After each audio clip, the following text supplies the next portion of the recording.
أتعرف ما معنى الكلمة؟ مفتاح الجنة في كلمة، دخول النار على كلمة، الكلمة لو تعرف حرمة، زاد مدخور، الكلمة نور، وبعض الكلمات قبور، بعض الكلمات قلاع شامخة يعتصم بها النبل البشري، الكلمة فرقان ما بين بغي ونبي. مشاهدينا الأفاضل في كل مكان، مرحبا بكم. أنا محمد عبد أحييكم وأولى حلقات برنامج بقعة حرية على شاشة أزهري الفضائية. قديما قالوا إن تاريخ الإنسان الحقيقي هو تاريخ وعيه بحريته، وبرنامجنا يقول لكم لا قيمة للحياة بدون حرية. هي بقعة للحرية بيننا وبينكم مشاهدين، نصنعها سويا لتمتد وتصبح فضاء واسعا مفتوحا لكل الأفكار: المعرفة، السلطة، الحرية، العدل، التسامح، القومية، الأسطورة، المدنية. هي مفاهيم قد تبدو مجردة ونظرية للوهلة الأولى، لكنها مفاهيم حاكمة في الحياة وحاضرة تشكل وجداننا واتجاهاتنا في الحياة التي نعيشها. هذا البرنامج يسعى مشاهدينا لمناقشة كافة الأفكار بمنتهى الحرية، لتحليل أبعادها والاشتباك مع الأسئلة المرتبطة بها بمنتهى الحرية. التحدي الأكبر لنا هو أن نوجد تلك المساحة بين النظر والتطبيق، بين المفهوم والواقع الذي نعيشه. باختصار شديد مشاهدينا، لقاؤنا معكم سيكون أسبوعيا عبر 5 حلقات. الحلقة الأولى نخصصها لتأصيل المفهوم، على سبيل المثال العدل، الحرية، التسامح. ويعقب الحلقة الأولى 4 حلقات، 3 حلقات لمناقشة ما يرتبط بالمفهوم من تساؤلات وإشكاليات في ضوء الخطاب الإسلامي. الحلقة الخامسة هي حلقة في ضوء الخطاب الإسلامي. الحلقة الخامسة هي حلقتكم أنتم، من تصنعونها. هي حلقة تفاعلية، رأيكم فيها هو البطل الأساسي لتفنيد ما ورد في الحلقات ال4 السابقة، وذلك عبر مشاركاتكم. بقعة حرية مساحة نصنعها سويا، فالأفكار دائما لها أجنحة سنحلق بها قدر الاستطاعة، نحن وأنتم إلى أبعد سماء.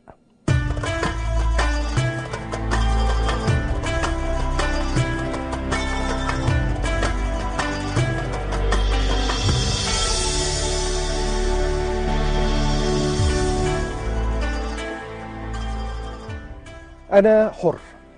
إن أغلب الناس يقولون هذا وهم يؤمنون وواثقون أنهم أحرار، ويشعرون أن لهم إرادة حرة. فهل هم أحرار فعلا؟ وما مدى حريتهم؟ الحرية هل هي فكرة دينية أم قيمة أخلاقية؟ هل الحرية منحة من السماء أم حق ينتزع؟ هل هناك أنواع من الحريات أم أن الحرية هي الحرية في كل زمان ومكان؟ ما هو الفاصل بين الحرية والفوضى؟ الحرية ليست حلا أو جوابا، بل إشكالا وسؤالا. مشاهدي الكريم، أنا حر وأنت أيضا حر وأنت حرة، ولكن اسمحوا لي أن أدعوكم في الحلقة الأولى من بقعة حرية لتأصيل مفهوم الحرية ولتحليل أبعاده، لعله يكون للبرنامج من اسمه نصيب. لا تكن عبد غيرك وقد جعلك الله حرا. نتابع هذا التقرير.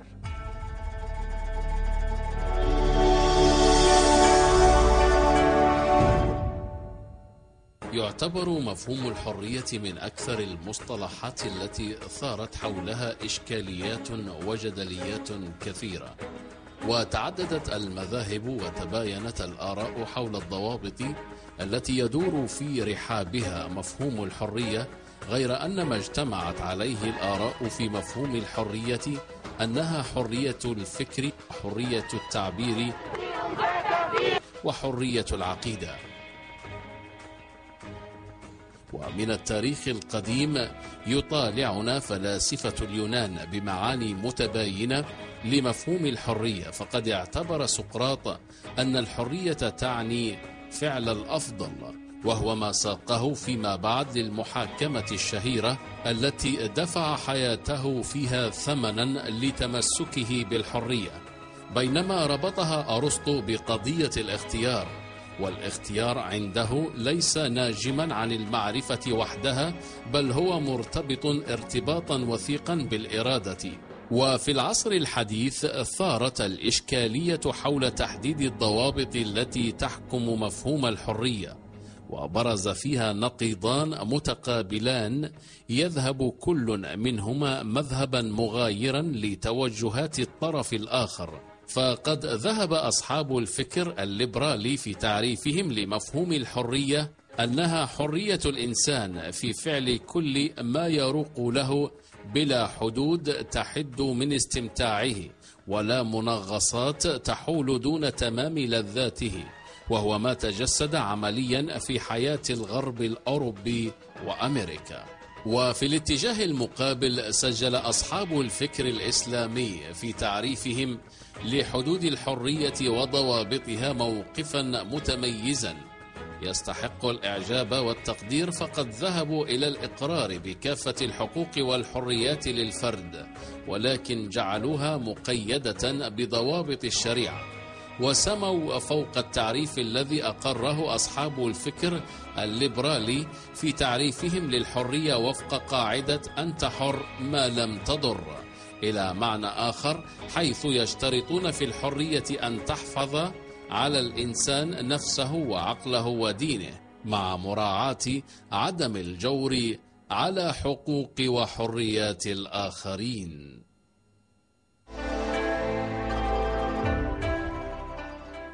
إذن هو مفهوم في غاية الإشكالية، الحرية.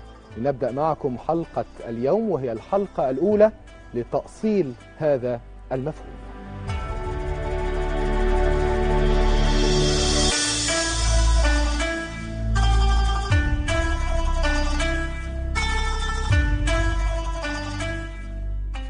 نرحب بكم مشاهدينا من جديد، وأولى حلقات برنامج بقعة حرية.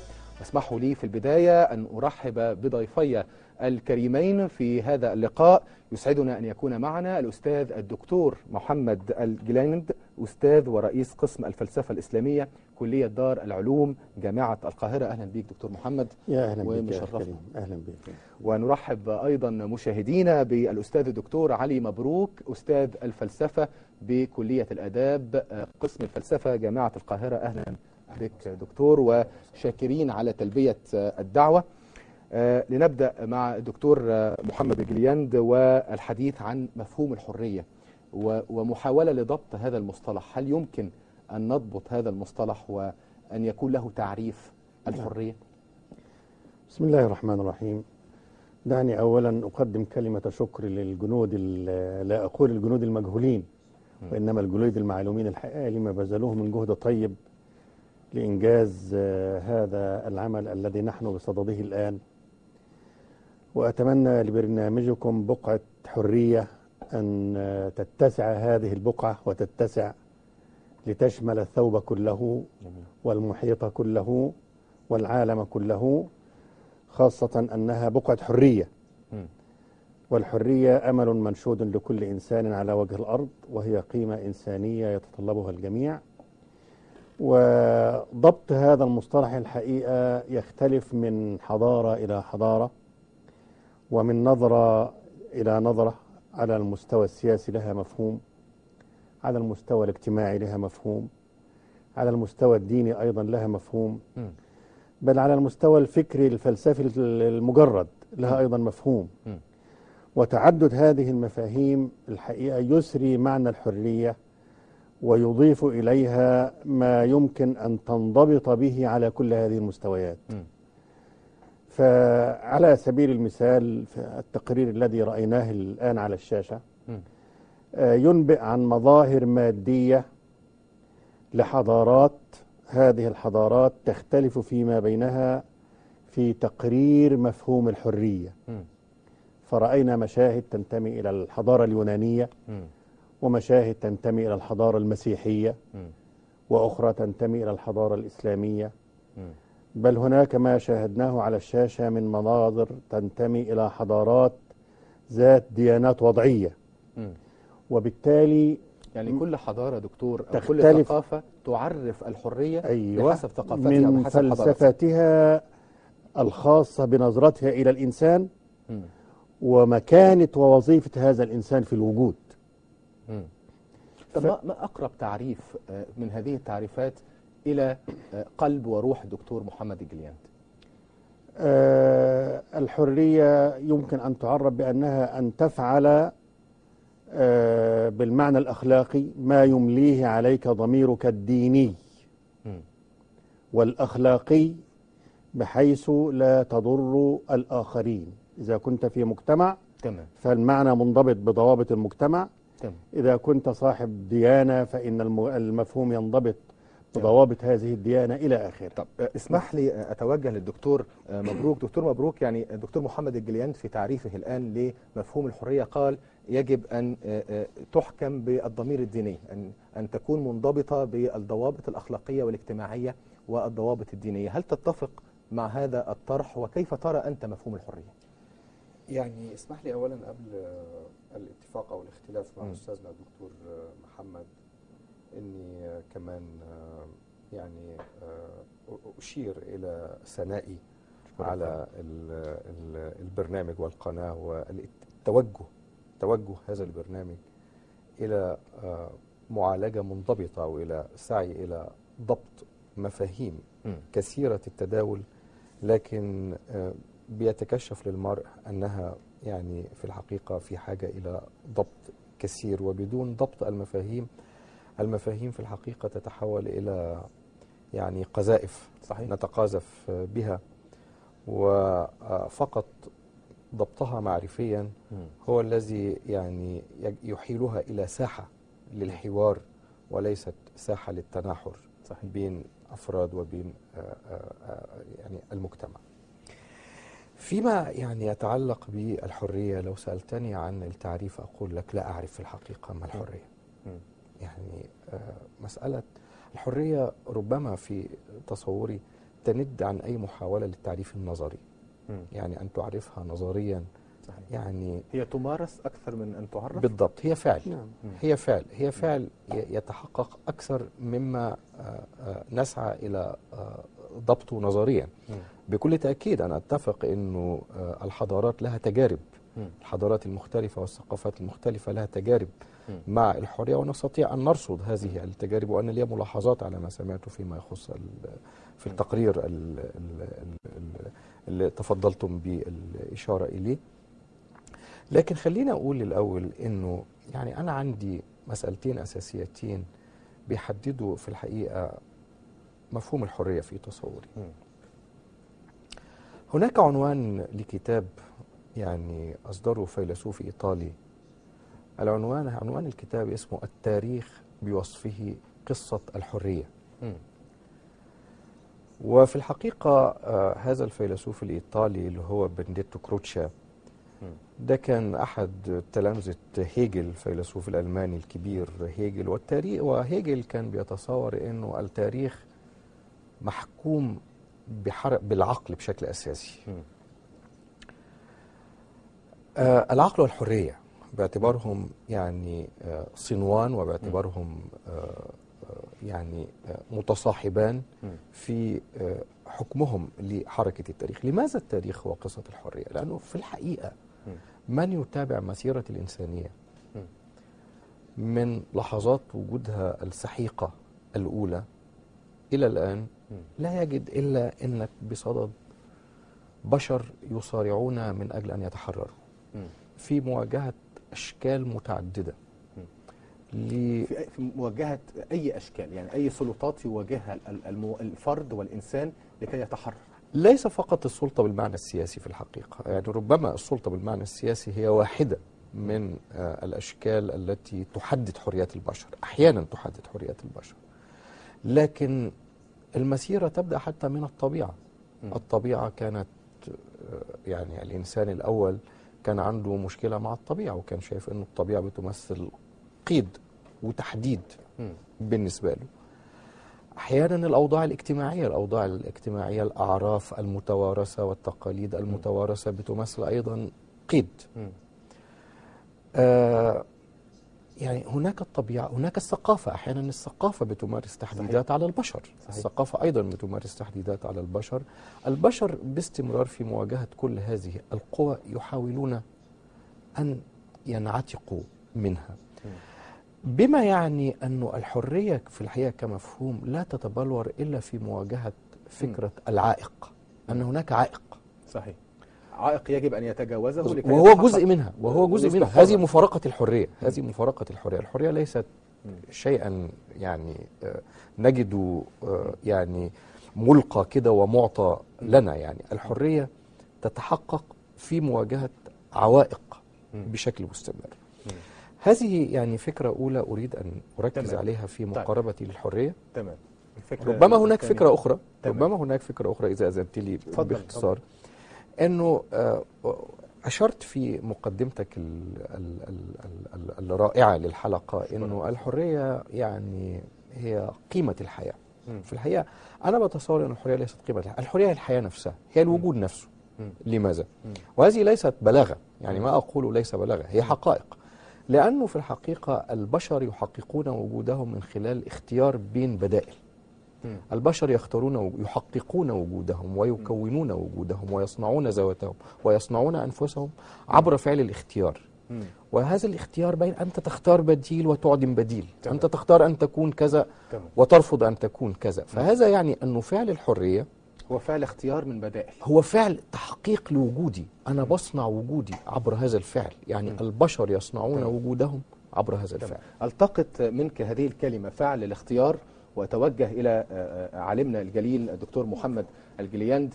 فعل الاختيار ما بين بدائل هو يؤكد حرية الإنسان. إذا لم توجد بدائل أمامه فإنه ليس حر، يعني سوف يكون موجه إلى فكرة واحدة أو إلى بديل واحد. كيف تقرأ هذا الفعل، فعل الاختيار لدى الإنسان في ضوء الفلسفة الإسلامية وفي ضوء الفكر أيضا؟ هو الحقيقة الاختيار بين البدائل كما تفضل الأستاذ الدكتور علي هو انعتاق من عائق واختيار ما تمليه علي الإرادة التي أميل إليها لممارسة هذا الفعل، ليتحقق معنى الحرية أنها ممارسة فعلا، ممارسة وفعل. لكن الضوابط التي يعني نريد أن نضعها كمحددات لمفهوم الفعل الإنساني الذي يتميز به عن فعل الكائن الآخر الذي يشاركه في الحياة. يعني عندنا وظيفة الإنسان تختلف عن وظيفة أي كائن في الوجود. وظيفة الإنسان في هذه الحياة أنه كائن له رسالة. هذه الرسالة تتعلق بمجتمع يعيش فيه، تتعلق بإحلال الخير والسعادة في المجتمع الذي يعيش فيه. وبالتالي البدائل التي يختارها الإنسان من واقع حريته لا تمت إلى ذاته بقدر ما تمت إلى ذاته والآخر ليؤدي الرسالة التي خلق من أجلها. صحيح. فالبدائل الموجودة بالمناسبة عفوا المقاطعة، الموجود الوحيد على وجه الأرض الذي يشعر أنه حر، أنه حر هو الإنسان. صحيح. في مصطلحات تتوارد على الألسنة كثيرا كحرية شخصية، حرية مطلقة. لا، الحرية الشخصية إذا كانت مطلقة فهي ليست للإنسان وإنما لغير الإنسان لأنه ليست له رسالة. حرية الإنسان منضبطة برسالته في الوجود، ليكون إنسانا مكرما مؤهلا لوظائف معينة أعد لها في الوجود، وهي قيادة المجتمع إلى كل ما هو خير. ولذلك هو ليس منفصلا عن مجتمعه، وإنما ينبغي أن تكون إرادته في الاختيار مرتبطة بخير المجتمع قبل أن تكون مرتبطة بخيره هو. فهنا تأتي الفوارق بين تعريف الحرية كسلوك ينبئ عن حريتي الشخصية فقط، أو ينبئ عن حريتي في ضوء إحلال الخير للمجتمع الذي يعيش فيه. الفارق بين هذا وذاك هو فارق بين مفهوم الحرية في حضارات مختلفة. هناك من يرى أن الإنسان ليكون حرا أن يفعل ما يشاء وقت ما يشاء كيف يشاء بلا ضوابط وبلا قيود. هذه لا تكون لإنسان صاحب رسالة، وإنما الإنسان في الأديان السماوية كلها لأنه صاحب رسالة فهو حر. لما تيجي تحدد مفهوم علاقة الحرية بعلاقته بالله، حر أن يؤمن وأن يكفر، من شاء فليؤمن ومن شاء فليكفر، حر في أن يؤمن وأن يكفر. لكن في المجتمع حريته في داخل المجتمع الذي يعيش فيه، لكي يكون صاحب رسالة لابد أن تكون منضبطة بأداء رسالته في هذا المجتمع. يعني الضوابط هي الوجه الآخر لممارسة الحرية. تمام. يعني وأنا أمارس الحرية يجب أن يكون هناك وجه الضوابط حاضرا لتحقيق رسالتي في المجتمع. طب دكتور علي مبروك، هل بالفعل يعني حينما تمارس الحرية فيجب قبل أن تمارس الحرية أن تفكر في الضوابط والحدود لها؟ هو يعني مسألة الضوابط دي خليني يعني نفكر فيها معا، يعني لأنه لازم ندرك أيضا أنه مفهوم الضوابط مفهوم مفتوح. مفيش ضوابط، يعني مفيش ضوابط مغلقة. يعني مفهوم الضابط هو مفهوم نفسه لازم نتصوره على أنه مفهوم مفتوح. بس يعني يعني سمعت حتى في التقرير وسمعت الآن ربما من أستاذ الدكتور محمد فكرة أنه الحرية المطلقة بدون يعني أن تكون هناك تحديدات أو ضوابط لهذه الحرية. في الحقيقة لابد أن ندرك أنه هذا التصور للحرية تصور يعني ليس موجودا إلا في ماذا؟ خليني يعني إلا في حالة الإنسان غير المدني، في حالة الإنسان الذي لا يزال يعيش بحسب قوانين الوجود الطبيعي. البشر من لحظة انتقالهم من حالة الوجود الطبيعي الذي كان خاضعا لمفهوم القوة والقوة وحدها، ومفهوم أنه أنا أستطيع أن أحقق ما أريد استنادا إلى قوتي في مواجهة الآخرين. البشر عندما انتقلوا من هذه الحالة اللي هي حالة قانون الغابة، إذا حبينا نستخدم تعبير يعني قريب للأذهان، البشر منذ انتقلوا من هذه الحالة إلى حالة الوجود المدني. الوجود المدني يعني ماذا؟ يعني الوجود المنضبط بقانون الذي يضبطه قانون، اللي بيبدأ البشر يدركوا أنه الأمن كمان سمة مهمة للوجود وخاصية مهمة من خواص الوجود، ولا بد أن يكون هناك قانون يحفظ الأمن والسلام ويحدد أطر التعاون بين الأفراد. هنا بنبدأ ننتقل إلى مفهوم الضابط. الضابط على أن يكون دولة بالضبط، على أن يكون مفهوما أنه مفهوم الضابط في الحقيقة اختلف من حضارة إلى حضارة.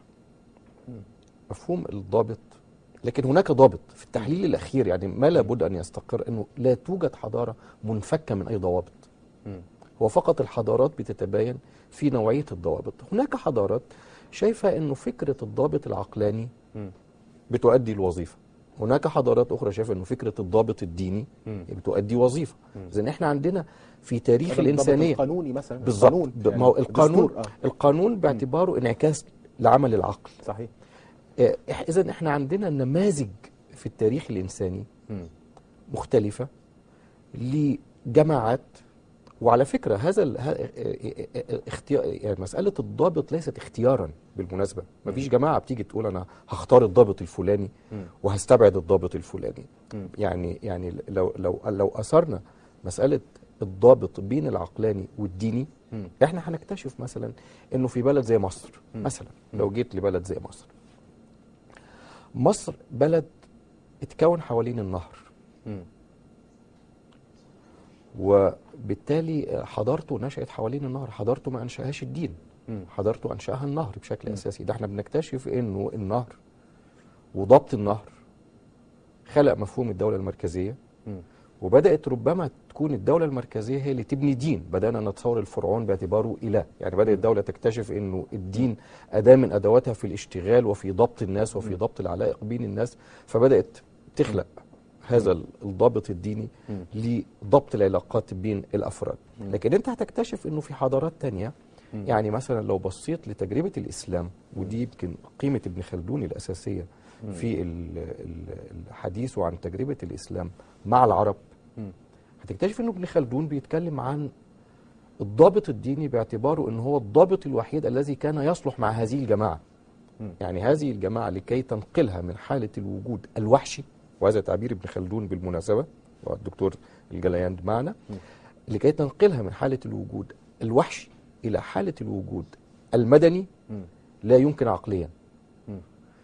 أنا عندي مجتمعات أقدر أميز بين مجتمعات نهرية تكونت فيها الدول حوالين أحواض الأنهار، وعندي مجتمعات صحراوية.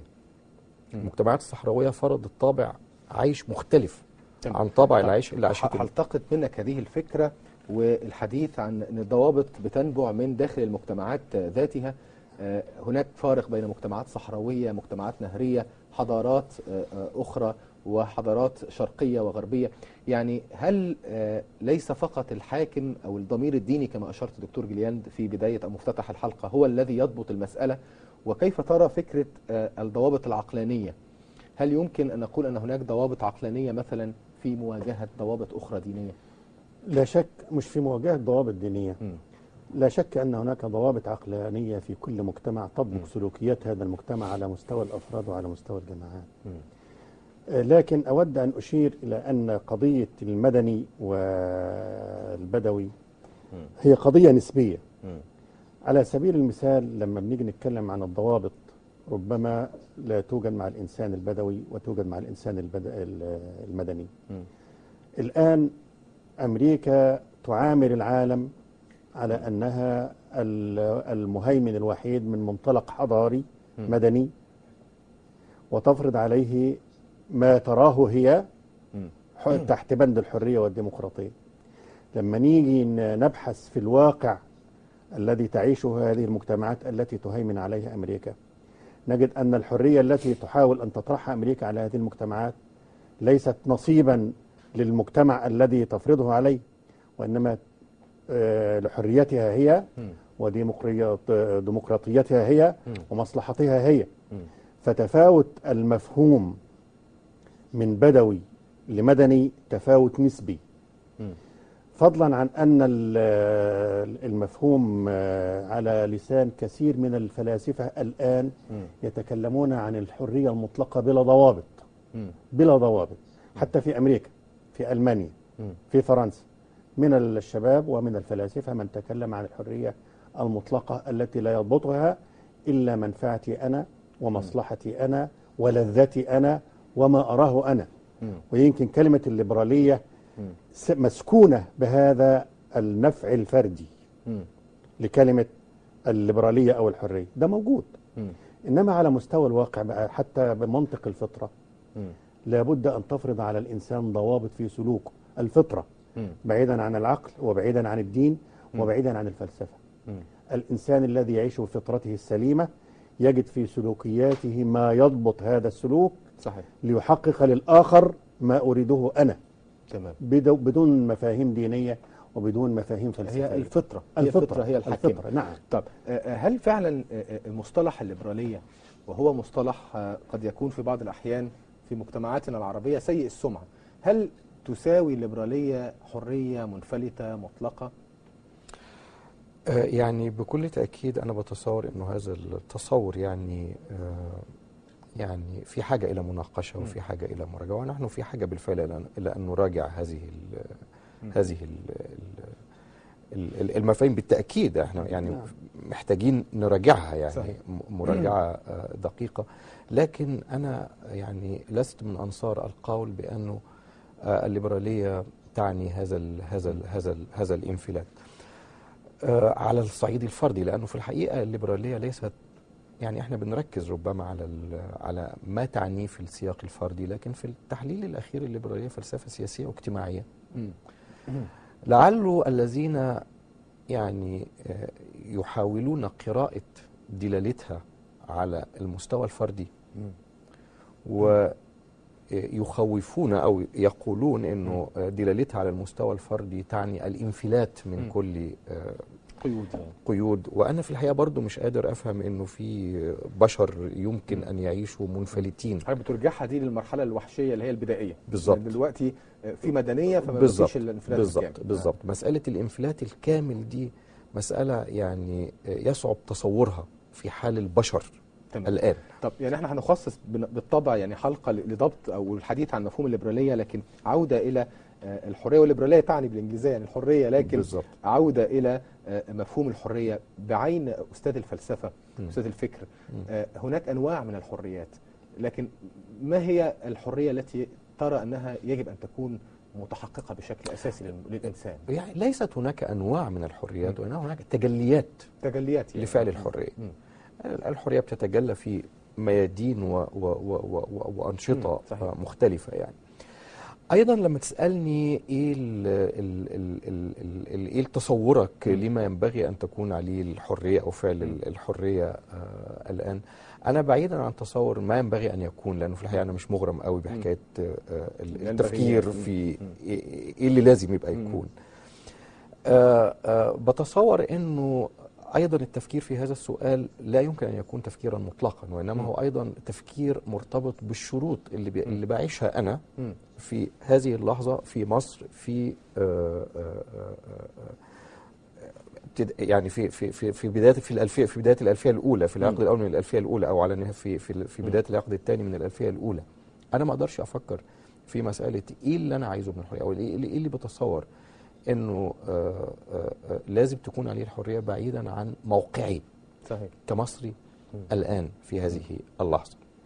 لو حبيت اتكلم من هذه الزاويه، لو حبيت تقول لي ايه اللي لازم يكون من هذه الزاويه، انه لابد ان نتحرر من الاطر والنماذج اللي هي فعلا بتقيد قدرتنا على ابداع ما يمكن معه أن نتجاوز أزمات واقعنا. إنه في أطر، والأطر أنا مش بعني بيها الأطر المتوارثة من السلف فقط، وإنما أيضا أعني الأطر المستوردة من الغرب أيضا.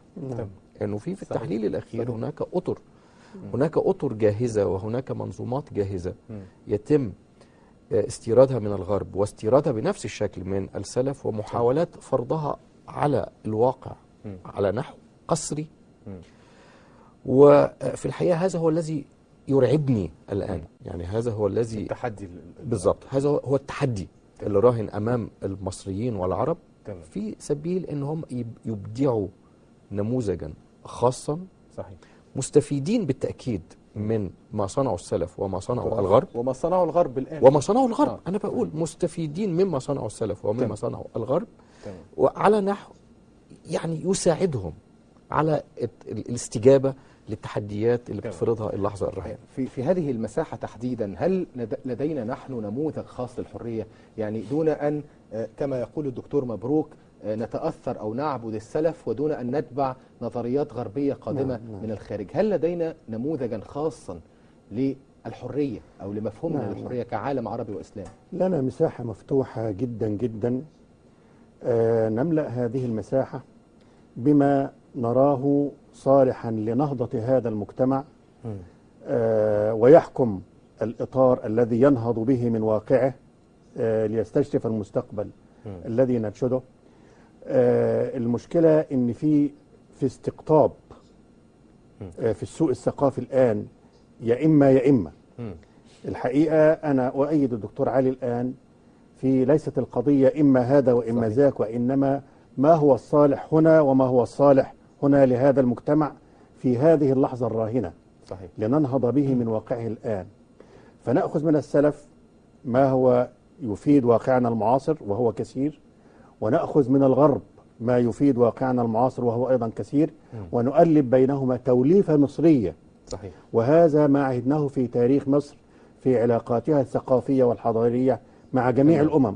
تمصر ما يفد إليها من الخارج، صحيح، وما ترثه عن السلف، وما ينفع الثقافة العربية. هذا ما ننشده الآن، ويعني والحقيقة أناشد ما يسمون بالنخبة أن يخرجوا من دائرة إما وإما إلى الموائمة بين ما ينفع المجتمع من مفاهيم الحرية من الغرب ومن السلف، لنخلق جوا اجتماعيا ثقافيا سياسيا حرا ينهض بما نحن فيه الآن. تمام. الخليفة الثاني عمر بن الخطاب يعني له كلمة شهيرة: متى استعبدتم الناس وقد ولدتهم أمهاتهم أحرارا. نعم. والخليفة علي بن أبي طالب كرم الله وجهه أيضا قال: لا تكن عبد غيرك وقد جعلك الله حرا. نعم. كيف أسس الفقه الإسلامي لمفهوم الحرية؟ يعني كيف شوف يا أستاذ تعامل محمد، معه؟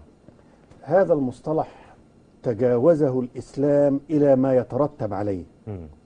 ما يترتب على الحرية إيه؟ أن أكون مسؤولا، لأن المسؤولية نتيجة للإحساس بالحرية، وإذا انتفت الحرية فلا مسؤولية. من هنا جاء خطاب الإسلام في القرآن وفي السنة للإنسان على أنه مسؤول. ولذلك قد تعجب إن كلمة الحرية لم ترد في القرآن الكريم إلا المشتق بتاعها ورد على لسان إني نذرت لك ما في بطني محررا. السيدة مريم عليها السلام وهي تشير إلى السيد المسيح: إني نذرت لك ما في بطني محررا. المادة اللغوية وردت في هذه العبارة فقط، لكن تعجب إن كلمة الحرية بهذا المعنى أو بهذه الصيغة حرية لم ترد في القرآن الكريم، وإنما ورد ما يترتب على الإحساس بالحرية وهي المسؤولية. لأن المسؤولية كما قلت تعني أنك حر، وإذا انتفت حريتك انتفت مسؤوليتك. ولذلك تجد في القرآن: إلا ما اضطررتم إليه فمن اضطر غير باغ ولا عاد. فكأن وجود إنسان مسؤول هدف إسلامي، ولأنه مسؤول لابد أن يكون حرا. صحيح. وممارسا لحريته ويعيش حريته، وكما يحس بمسؤوليته ويعيش حريته يعتقد أن الآخر مثله تماما. فلا أتعدى على حريته. صحيح. ولا أنازعه مسؤوليته، وإنما أضع يده في يدي لننهض بمسؤوليتنا جميعا تجاه هذا المجتمع. فكأن الإنسان في الإسلام ليس حرا وفقط، وإنما هو حر ومسؤول عن حريته.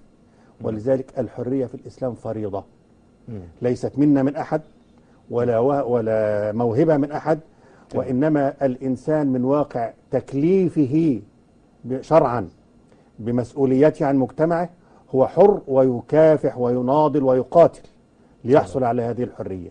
وإلا سوف يحاسب أمام الله عن تفريطه في حريته.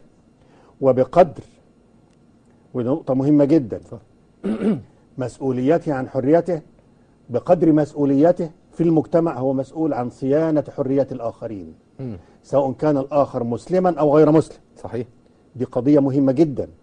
أنا من واقع سواء كنت رئيس دولة أو محافظ أو بقدر مسؤوليتي في المجتمع أنا مسؤول أمام الله أولا وأمام نفسي ثانيا عن صيانة حريات الآخرين الذين يعيشون معي في هذا المجتمع، سواء كانوا مسلمين أو يهود أو نصارى، ما داموا يعيشون في هذا المجتمع. دي قضية الحقيقة أرجو أن تؤصل. صحيح. المسؤولية مبنية على الحرية، ولذلك لم يتكلم القرآن الكريم كثيرا عن الحرية، وإنما يتكلم عن المسؤولية المبنية على الحرية. يعني إذن الحرية كما تقول فريضة إسلامية. نعم. كيف تقرأ دكتور علي مبروك تجليات الحرية في ضوء الخبرة الإسلامية، في ضوء الفقه وفي ضوء التشريع الإسلامي؟ يعني في الحقيقة أنا متفق من حيث المبدأ على أنه يعني ما تقدرش تأسس فعل الإيمان نفسه إلا على الحرية. صحيح. يعني لأنه فعل التكليف يعني يفترض إنسانا حرا مسؤولا يعني لكي أكلفه يعني. لكن مع ذلك في تاريخ الإسلام الحقيقة أنت بتكتشف أنه يعني هناك يعني مشكلة فيما يخص الحرية، فيما يخص مسألة الحرية، بدليل أنه المفهوم بالمناسبة، وده شيء لعله مضحك يعني، أنه رفاعة الطهطاوي في القرن ال19 وهو بيحاول يترجم الدستور الفرنسي ولقى فيه كلمة ليبرتي، يعني شاف أكيد يعني شاف الكلمة مستخدمة كتير يعني، ده كان رايح في الفترة الثورية وفي فترة التنوير والى اخره. فكلمه ليبرتي، كلمه حريه دي متداوله بشكل كثيف في اللغه الفرنسيه. صحيح. وحابب ينقلها للعربيه لم يجد في العربية مفهوما مقابلا لهذه للكلمة دي. ولهذا السبب فهو ترجمها ترجمة من أعجب ما يمكن.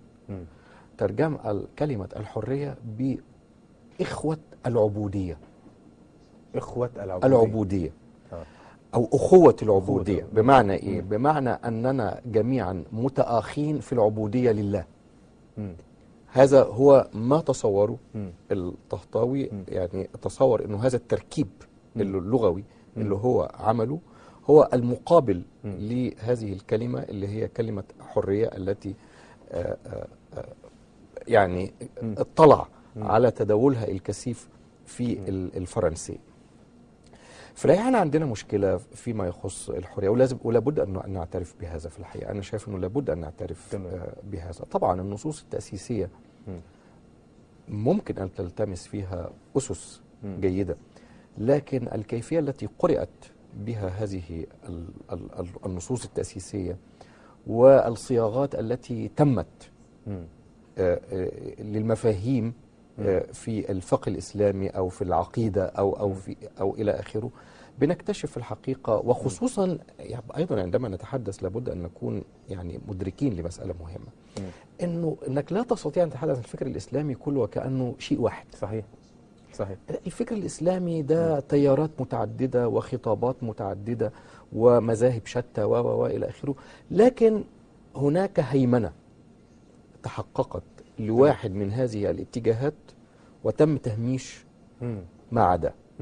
لسوء الحظ أنه الهيمنة تحققت في التراث للتيار المناهض للحرية في الحقيقة، واللي هو أسس لحضور الاستبداد على نحو أو آخر في ميادينه السياسية والاجتماعية بشكل أساسي.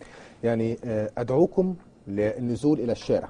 أدعو ضيفي الكريمين الدكتور محمد جلياند والدكتور علي مبروك أن ننزل إلى الشارع مع كاميرا بقعة حرية.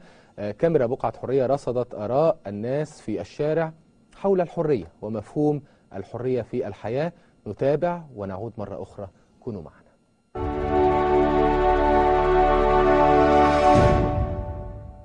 مفهوم الحرية ان احنا نلتزم في حدود الاداب العامة المتفق عليها والعرف العام، ان احنا نعبر عن رأينا بما لا يتجاوز هذه الاداب. يعني احنا من حقنا نقول رأينا في نظام الحكم عندنا في بلدنا، من حقنا ننقد قضايا الفساد اللي بتحصل في البلد، من حقنا يكون في ديمقراطية حرية رأي في التعبير. ان احنا نقول رأينا بدون قمع من اي جهات مسؤولة طالما ما بيتعداش حدود الادب. الحرية انك تقول رأيك بس وتختلف عن الاخرين. الحرية اختلاف، مفيش اي مشكلة، ولكن تقول رأيك ولا تجبر على حق الاخر انه يقول رأيه. الحرية ان كل واحد ياخد حقه، الناس دي تاخد حقوقها. لا، الحرية ان كل واحد يقول رأيه، ما فيش حد يضغط عليه، بيكون حر، ما فيش حد يضغط عليه، ما حدش يديله اللي في دماغه هو مش في دماغك انت. انت تبقى حر، عارف انت عايز تقول ايه. في حدود للحرية. مثلا ان انا ما ينفعش افتح قنوات اباحية او اتكلم في الدين او اجيب حاجات عن الدين او ادخل في مناطق محظورة عن الدين. ان انا ما احجرش على حق غيري في التعبير حتى لو اختلفت معاه.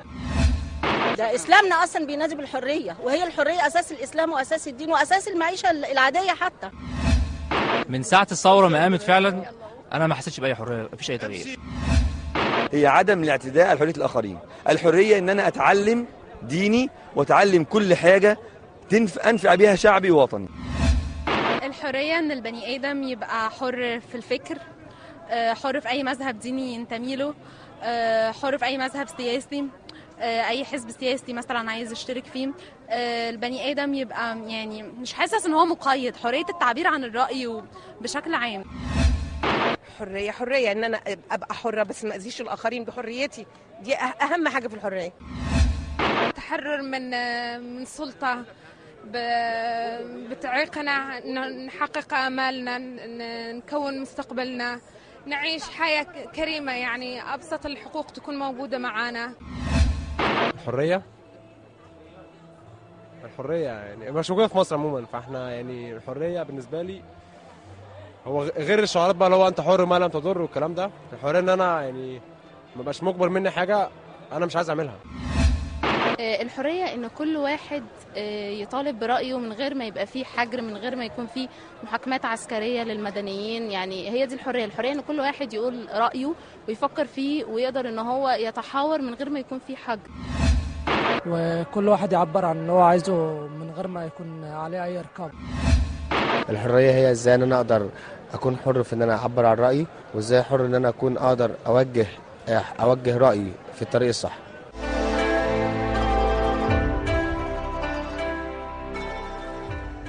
يعني آراء متنوعة في الحرية ومختلفة، وكان في كلمة بتدور على لسان شبابنا كان مهم جدا نسمع صوت الشارع في هذا التقرير.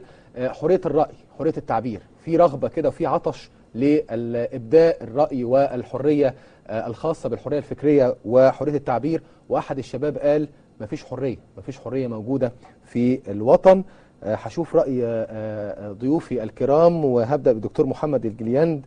دكتور محمد، ما الذي استوقفك في هذا التقرير؟ شفنا عينة مختلفة بتمثل حتى تيارات مختلفة في الشارع. يعني والله هي تقريبا كل ما سمعناه شمل كل المعاني المتوقعة حول مفهوم الحرية، سواء كانت معنى سياسي، معنى اجتماعي، معنى اقتصادي، معنى فكري فلسفي، لأن ده انعكاس للواقع اللي الشباب عايشينه، اللي حس بوطأة القمع والقهر السياسي اللي عايشه، لجأ إلى تجسيد معنى الحرية في معنى سياسي. اللي حاسس بالكبت في التعبير عما يريد عبر عن هذا المعنى، عن الإبداع، عن رأيه بدون قهر وبدون سلطة تمنعه. كذلك المعنى الديني موجود في الشارع. يعني شملت الحقيقة كل المعاني التي تحدثنا حولها الآن. وهذا يدل على أن الشارع واعي أيضا بمعنى الحرية. صحيح. على اختلاف هذه المعاني. صحيح. دكتور علي، لك تعقيب على طبعا التقرير؟ طبعا. في الحقيقة أنا استوقفني في التقرير شيئين. استوقفني أنه كان في ضيفة عربية. الضيفة العربية استخدمت الحرية كفعل، تكلمت عن التحرر، ولم لما سألوها عن الحرية تكلمت عن التحرر ولم تتحدث عن الحرية. ودي مسألة مهمة جدا، لأنه الحرية في الحقيقة عندما تتحدث عنها يعني بصيغة مصدرية وليس بصيغة الفعل، فأنت تتعامل معها وكأنها جوهر، بينما الحقيقة الحرية ممارسة. ولهذا السبب فأنا كنت سعيد قوي إن أنا أسمع الأستاذ. لكن في مسألة تانية في الحقيقة، مسألة إنه في إشارة دائما إلى فكرة أن هناك حدود لفعل الحرية. بس الحدود يعني ما بيتقلناش، يعني حد يتكلم عن حدود الآداب العامة وحد يتكلم عن الحدود اللي بيفرضها الدين، إنه ما نناقش الدين وإلى آخره. أنا بتخوف من هذا الكلام في الحقيقة، لأنه يعني فيما يخص أي مجتمع، يعني لما تيجي تكلمني مثلا عن المجتمع العربي أو المجتمع المصري تحديدا، إذا كانت الأبوية إلى الآن قيمة وبتعتبر جزء من الآداب العامة، والأبوية في التحليل الأخير هي جذر، ونذكر جميعا إنها كانت سلاح مبارك الأساسي في استدرار عطف المصريين وفي تقديمه لنفسهم على أنه أب وإلى آخره. عندما تكون الأبوية يعني ندرك جميعا أن حضورها حضور سلبي، وعندما أحاول أن أنتقد هذا المفهوم فكأني في هذه الحالة بخرج عن الآداب العامة للمجتمع. صحيح. تمام. وهذا يعني لابد من تغيير الأمور تنضبط. تمام. طيب، يعني هناك الكثير من النصوص السياسية والفكرية في التاريخ الفكري الإنساني أسست وأصلت لمفهوم الحرية. يعني هناك مقال في العبودية المختارة لأيتن دي لابوسيه تحدث فيه عن العبودية، مفهوم العبودية ودور الدولة الحديثة إزاء الحرية والتحرر، وتحدث عن القمع الذي يعاني منه البشر. دكتور جلياند، هل القمع أداة محفزة للتحرر؟ يعني لكي أحصل على حريتي فيجب أن أواجه أداة قمعية أيا كانت هذه الأداة؟ الحقيقة دعني أعلق بعض الشيء أو ببعض الكلمات على مفهوم الضوابط المتعلقة بمفهوم الحرية. البعض بيعتبر هذه الضوابط قيد على حرية الإنسان. المجتمع لو كان منضبطا بضوابط أخلاقية وسياسية واجتماعية ودينية أيضا، بيعرف كل فرد ما له وما عليه في هذا المجتمع. الابن تجاه الأب، الراعي تجاه الرعية، الإنسان تجاه المجتمع. يعني لو انضبطت حركة المجتمع بضوابطه الأخلاقية أو الدينية والسياسية، نحن نعرف ما للحاكم والحاكم يعرف ما عليه نحو المجتمع. هنا لا تكون الأمور بمثابة قيود على حرية الأفراد، وإنما ضوابط العلاقات المتبادلة بين الأفراد، بين الأبناء والآباء، بين أفراد المجتمع والحاكم. هذه الضوابط لابد منها، إنما لا أريد أن أضعها في ثوب قيد على حرية المرء. ننتقل إلى القضية اللي حضرتك طرحتها. نعم، قد تكون العبودية موجودة لكن الإنسان ما بيحسش بها، فلا يصور ولا ينشد الحرية. لكن إذا أحس بأنه عبد ومقهور ومظلوم وإلى آخره، إذا أحس لابد أن يصور ليحقق حريته بيده أحيانا، وبسيفه أحيانا، وبكلمته أحيانا أخرى. فالعبودية إحساس، كما أن الحرية إحساس وسلوك، العبودية أيضا إحساس وسلوك. إذا حس الإنسان بالقهر أمام سيده أو أمام سطوة المجتمع أو أمام سطوة الحاكم، لابد أن يصور لتحقيق هذه الحرية. ولذلك يعني تحضرني هنا عبارة أحد الصحابة الذين سئلوا عن الإسلام ورسالتكم إيه؟ قال له: جئنا لنخرج العبادة من عبادة العباد إلى عبادة رب العباد. جميل. وبقدر إحساس المرء بحريته أمام الآخرين، أو بقدر إحساسه بعبوديته لله، يحس بأنه حر أمام الآخرين. هنا تأتي هذه المفاهيم لتجسد معنى الحرية التي ينطلق منها المرء في ثورته على كل معاني العبودية، سواء كانت العبودية متمثلة أمام سلطان جائر، تمام، أمام استعمار، أمام حتى لذته وشهوته. قد يكون الإنسان عبدا لماله، عبدا لشهوته، عبدا للذته. هذه أنواع من العبودية. إحساس الإنسان بها وثورته عليها هي التي تجسد معنى طلبه لمفهوم الحرية. تمام. إلى فكرة العبودية والسلطة، يعني كيف تراها وجه مقابل للحرية؟ وأريد هنا أيضا يعني أن نقتبس كلمات للفيلسوف فوكو. الفيلسوف الشهير ميشيل فوكو تحدث وقال: لا يمكن أن نتصور مجتمعا خاليا من العلاقات السلطوية، فمن الممكن أن ينتهي نمط معين من السلطة، إلا أن نمطا آخر لا يكاد أن يلبث في النشوء مرة أخرى. يعني هناك سلسلة متواصلة من العلاقات السلطوية لا تنتهي أبدا. هل نحن محكومين دائما بسلطة قامعة، كما يقول مثلا بتبسيط كلام هذا الفيلسوف أنه ما أن تنتهي سلطة حتى تبدأ سلطة أخرى في التشكل؟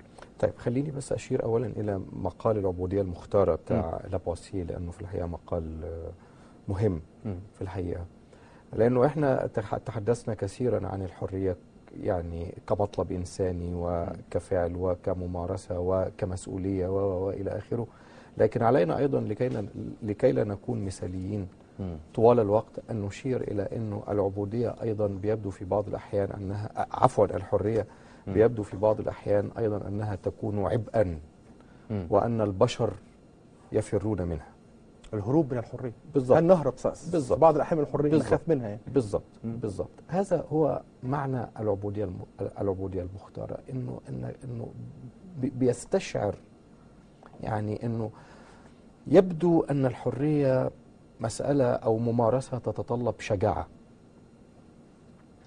والبعض يعتبرها في حاجة إلى مجاهدة، يعني زي مجاهدة الصوفية كده، يعني باعتبار أنه فعل شاق، يعني يريدون أن يصورون لنا مدى مشقة هذا الفعل. ومن هنا فإنه لا ينبغي أن نتصور أنه كل البشر يعني مستعدين لمواجهة عبء المسؤولية والتصدي ليه، فبيفروا من هذا العبء. ده بيكون طابع أو طبع مثلا يعني في الإنسان أن يكون قابلا ليستعبد يعني؟ لا استطيع ان اقول انه انه دي جزء من طبيعه البشر. دي ليست جزءا من طبيعه البشر، وانما جزء من التركيبه الاجتماعيه اللي بيعيشوا فيها.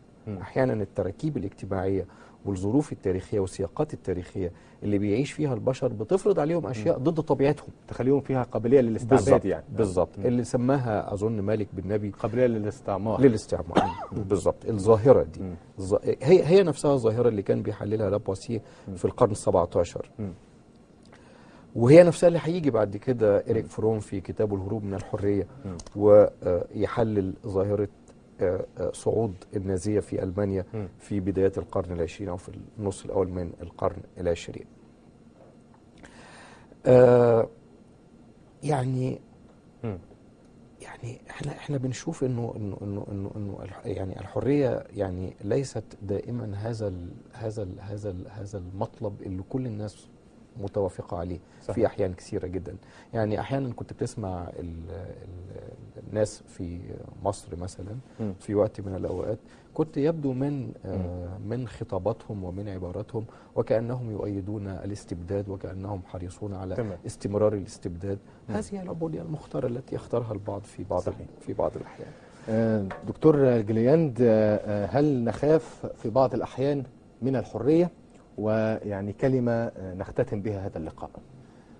لا والله أنا لا أخاف من الحرية، لأن رسالة الإنسان في الوجود أن يحس ويعيش بحريته وأن يعمل على حرية الآخرين، لأن رسالته في المجتمع. ولذلك يا أستاذ محمد تجد عادة المصلحين عددهم قليل. لماذا؟ لأنهم الذين يحسون بقهر المجتمع فيصورون ضد ما فيه من عوامل قهر تحارب الحرية أو تنازل الحرية، وقليلون هم الذين يصورون ضد سطوة الحاكم، لأنه القليل أيضا هو الذي يحس بنبض الحرية ويحاول أن يحققها للآخرين. ودي رسالة الإنسان والمفكر والمثقف، هو الذي يصور، لأنه هو الذي يعني نبض الإحساس فيه أكثر، فيصور ليحقق للآخرين ما يتمناه هو لنفسه.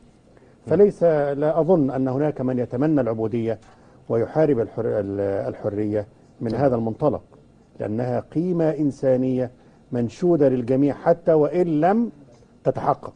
تظل أمل. نعم.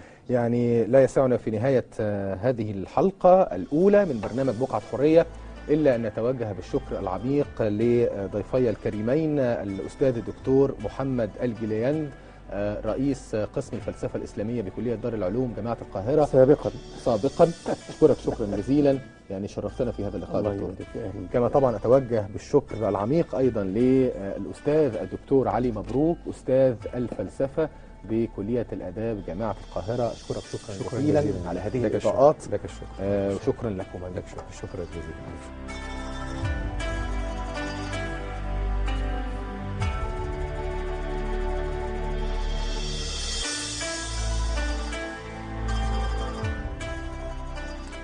مشاهدينا الأفاضل، وصلنا مع حضراتكم لختام هذه الحلقة الأولى من برنامج بقعة حرية، الحلقة التأصيلية لمفهوم الحرية. كان معنا فيها الأستاذ الدكتور علي مبروك والأستاذ الدكتور محمد الجلياند، اتفقا واختلفا حول المفهوم.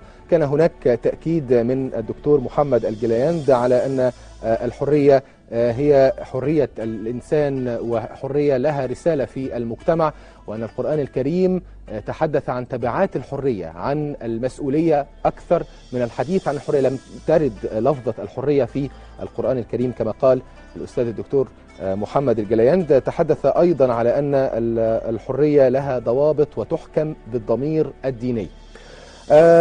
أيضا الأستاذ الدكتور علي مبروك قال إن الحرية لا تعرف، الحرية تمارس على الأرض، وأيضا حلق معنا في فضاءات هذا المفهوم لأكثر من مفكر في الحضارة الغربية، وتحدث أيضا على أهمية الحديث عن الضوابط العقلانية، أن هناك ضوابط عقلانية تنقل المجتمعات من المرحلة البدائية إلى المرحلة المدنية تحكم مفهوم الحرية. وأيضا تحدث في ختام اللقاء أو حذر من العبودية المختارة أو القابلية أن نكون عبيدا. كنا معكم في هذه الحلقة على قدر الإمكان، حاولنا أن نضيء بعض الجوانب لمفهوم الحرية وأن نؤصل لهذا المفهوم وأن نعرف ماذا تعني كلمة الحرية. بالطبع هي كلمة من الصعب أن نضعها في تعريف جامع مانع. معكم مشاهدينا نستمر في هذه الحلقات ونلتقي والحلقة الثانية من بقعة حرية نحاول أن نشتبك مع بعض الأسئلة التي تدور حول حرية الاعتقاد. حرية الاعتقاد موضوع وعنوان الحلقة الثانية مشاهدينا الكرام، وفضاء هذا المفهوم وما يرتبط به من محاور وتساؤلات في ضوء الخطاب الفكري.